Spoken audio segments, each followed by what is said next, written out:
Assalamualaikum warahmatullahi wabarakatuh. Sehat selalu buat kita semua, khususnya bagi para pejuang P3K pada tahun 2021. Di sini saya akan memaparkan beberapa soal yang keluar di tes P3K perawat pada teman-teman yang sudah ikut tes. Sekitar ada 40 soal yang akan saya bahas di sini atau yang akan saya paparkan. Tapi sebelumnya bagi yang belum subscribe, silahkan subscribe terlebih dahulu channel ini. Dan yang sudah subscribe, saya ucapkan terima kasih banyak. Semoga di tes P3K-nya mendapatkan hasil yang terbaik dan selalu dimudahkan oleh Allah Subhanahu wa Ta'ala. Oke, kita bahas yang pertama. Nah, di sini adalah soal-soal yang muncul pada tes yang telah dilakukan oleh teman-teman kita yang tes di pertama atau yang sudah tes sebelumnya. Ada soal mengenai EKG di kaki kanan warna apa?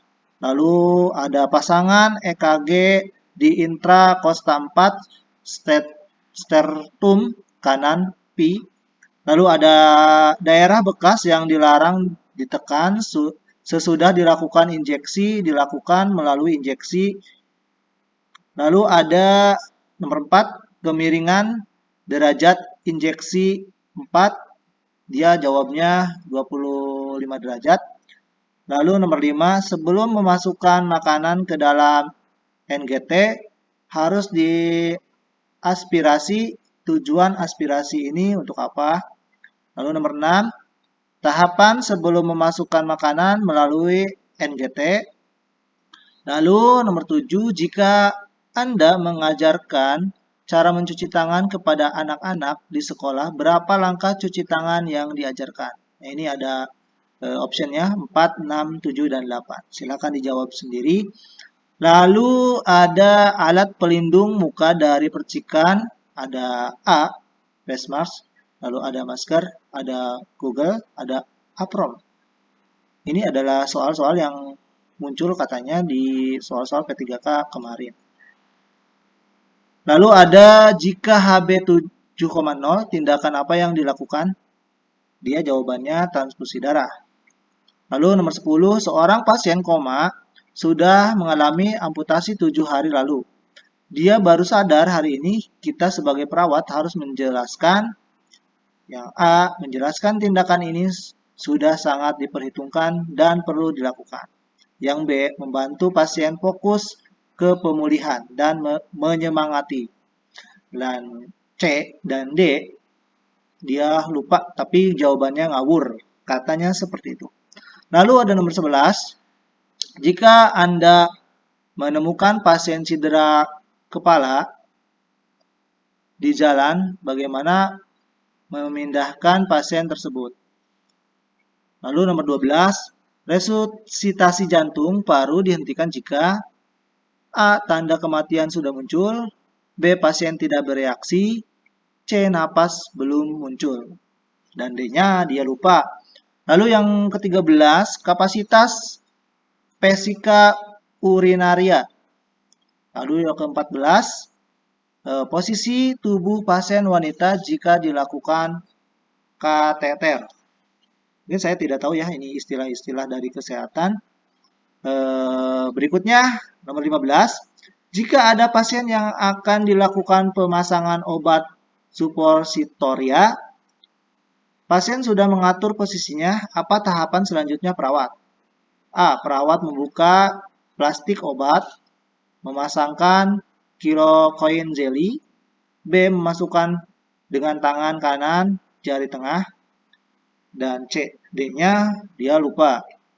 Lalu berikutnya 16, tindakan paling terakhir setelah tindakan A, mencuci tangan, B, dokumentasi, C, komunikasi ke pasien, D, dia lupa jawabannya.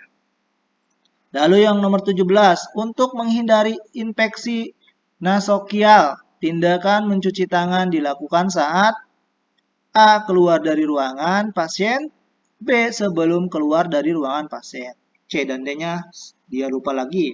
Lalu ada nomor 18, cara isolasi pasien pneumonia.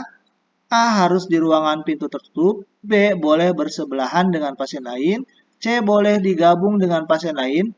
Perawat melepas sarung tangan setelah tindakan. Yang D-nya dia lupa. Untuk jawabannya silakan cari sendiri. 19. Cara mencegah pemberantasan demam berdarah adalah pemberian bubuk insektisida dalam bak mandi. B, C, dan D-nya dia lupa. Lalu nomor 20. Anda menjadi petugas medis di suatu desa. Anda mengunjungi salah satu rumah. Anda menemukan banyaknya barang bekas dan air tergenang di lingkungan tersebut. Tindakan yang paling tepat adalah A. Membersihkan halaman rumah warga tersebut. B. Memberantas genangan air. C dan D-nya dia lupa. Silakan cari jawabannya. Lalu nomor 21, seorang pasien sedang merasa kesal dengan pelayanan di suatu pelayanan kesehatan. Sikap perawat adalah A. Sepertinya Anda ingin bertanya, ada yang saya bantu? B, C, D lupa menyapa pasiennya, kalimatnya singkat dan kurang sopan. Lalu yang nomor 22, pasien datang ke UGD habis digigit ular di tangan. Tindakan paling utama adalah A. Melakukan tindakan pengikatan di tangan. B. Menghisap luka ular. C, D-nya dia lupa. Kemudian nomor 23, Anda melakukan tindakan resusitasi jantung paru kepada pasien di jalan. Terlihat darah di mulut pasien. Bagaimanakah cara pemberian napas buatan? A. Mouth to mouth. B. Mouth to nose. C. Tidak diberikan napas buatan. Dan D. Dia lupa. Kemudian 24. Latihan napas dalam diberikan kepada pasien yang mengalami penyakit A. PPOK dan obstruksi kronis. B. Asma bronchial. C dan D-nya dia lupa. Kemudian yang 25, pasien stroke yang sudah stabil dilakukan tindakan latihan ROM. Tujuan melakukan tindakan ROM tersebut adalah untuk memperbaiki kekuatan tonus otot. B. Pantau kembali TTT. Kemudian nomor 26, pasien murung di kamar tidak nafsu makan, tidak mau berbicara dengan keluarga. Bagaimana cara Anda menangani pasien tersebut? A. Membina hubungan saling percaya. B, C, dan D-nya lupa. 27. Perawat hampir melakukan kesalahan memasukkan darah transfusi ke pasien. Seharusnya darah itu bukan ditujukan ke pasien tersebut. Darah sudah masuk ke selang transfusi set, tapi belum masuk ke tubuh pasien. Disebut apakah kondisi tersebut? A. Kejadian nyaris cedera. B, C, dan D-nya dia lupa. Kemudian 28. Di UGD terdapat pasien dehidrasi. Anda ditugaskan ingin memasukkan darah PRC dan cairan elektrolit. Manakah tindakan yang tepat? Silakan jawabannya dicari sendiri ya. Kemudian yang 29, di UGD terdapat pasien yang mengalami sepsis. Apakah pengecekan yang harus segera dilakukan? A. Leukosit. B. Trombosit. C. HB. Yang D-nya dia lupa. Kemudian 30, pasien datang ke UGD dengan nyeri gigi, terdapat lubang dan berbau busuk. Penanganan yang tepat apa? Kemudian 32 ya, 31-nya tidak ada, jadi langsung ke 32. Pasien datang ke UGD tadi 120/80, nadi 80 kali per menit, suhu 36,1. Respirasi 30 kali per menit, batuk berdahak. Apa diagnosa keperawatan? A. Ketidakefektifan bersihan jalan napas. B. Pola napas tidak efektif, C. Nutrisi kurang dari kebutuhan tubuh, D. Kelebihan volume cairan. Lalu yang 33, Anda menjadi petugas UGD. Pasien diberikan cairan infus 20 tetes per menit. Sekarang sudah berjalan 10 jam.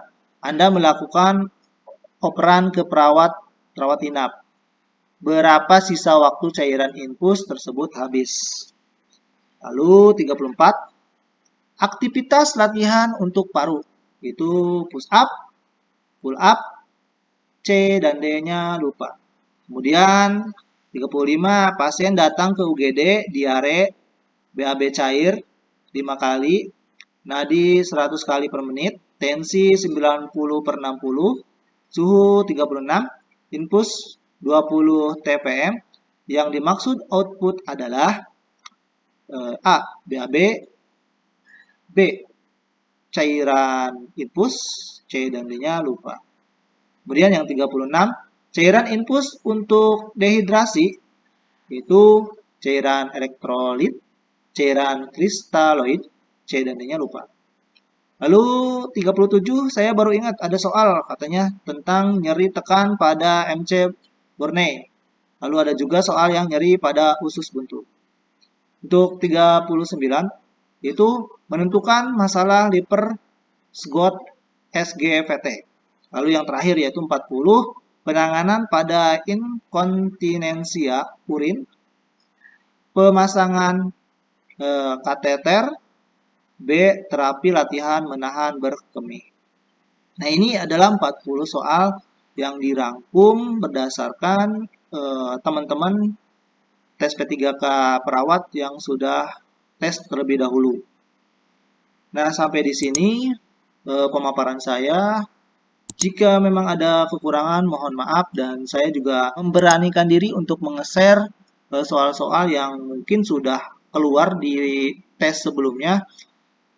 Dan saya tidak menjamin soal ini bisa keluar lagi, tapi setidaknya ini menjadi pelajaran buat teman-teman untuk berlatih, tetap belajar, dan berdoa agar dimudahkan untuk tesnya di kemudian hari.